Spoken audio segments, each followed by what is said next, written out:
विषय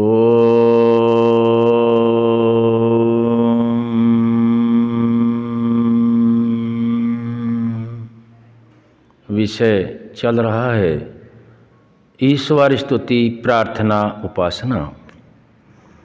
इस विषय में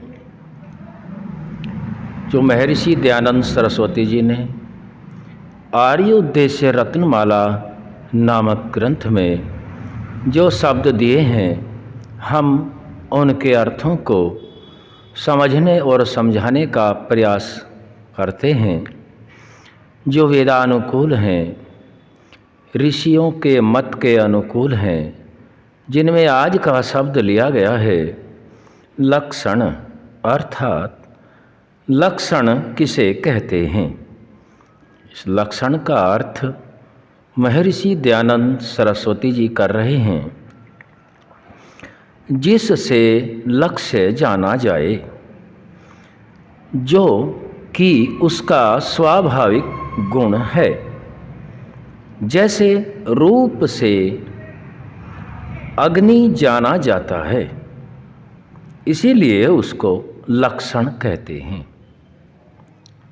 लक्ष्य, जो भी हमने लक्ष्य तय किया है, उस लक्ष्य को पूरा करने में जो कारण, ज्ञान, पदार्थ आदि हैं, उनको लक्षण कहा जाता है।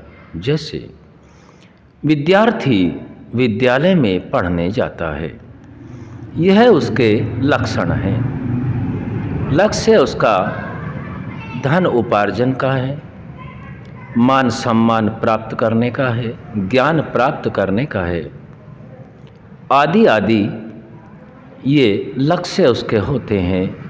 विद्यालय जाएगा, पढ़ेगा, पढ़ के किसी अच्छे पद प्रतिष्ठा, धन आदि ऐश्वर्यों को प्राप्त होगा, यह उसका लक्षण होगा। लक्ष्य सुखपूर्वक जीवन ऐश्वर्यों के साथ व्यतीत करने का है। इसी प्रकार से हम कृषक को देखते हैं। कृषक का लक्ष्य धर्मानुकूल कृषक कार्य, खेती कार्य को करते, बीज का बोना, समय पर उसको खाद पानी आवश्यकताओं की पूर्ति करना। लक्ष्य है अन्न का उपार्जन, अन्न से ऐश्वर्यों की प्राप्ति करना, राष्ट्र परिवार और समाज के उदर की पूर्ति करने का लक्ष्य है। लक्षण है उसके ये कार्य करना, तो उसमें जो भी उसके स्वाभाविक गुण हैं, उनको लक्ष्य कहा जाता है।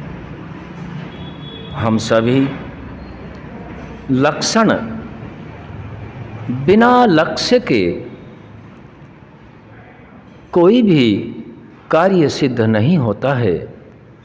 चाहे बाह्य ऐश्वर्यों की प्राप्ति के लिए है, या आंतरिक अंदर की उन्नति, जिसमें मन बुद्धि आदि हैं, इनकी उन्नति के लिए यह लक्ष्य होता है कि व्यक्ति का लक्ष्य मोक्ष प्राप्ति का है, या बाह्य ऐश्वर्यों से ऐश्वर्य आदि प्राप्ति करने का है।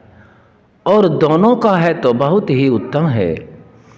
दोनों के लक्ष्य यदि व्यक्ति बना लेता है, तो उसके लक्षण स्वयं व अन्यों को भी दिखाई देने लगते हैं। अर्थात यही परिभाषा सिद्ध होती है कि लक्ष्य जिससे जाना जाए, वो उसका स्वाभाविक गुण होता है। जिस कार्य को कर रहे हैं, कार्य को करते करते स्वयं व अन्य भी कहने लगे कि इसका परिणाम ये होगा, उसको लक्ष्य कहा जाता है। और प्रत्येक लक्ष्य के लक्षण होते हैं। आज हमने लक्षण के विषय में जाना है। आगे का शब्द फिर रखेंगे। ओम शम।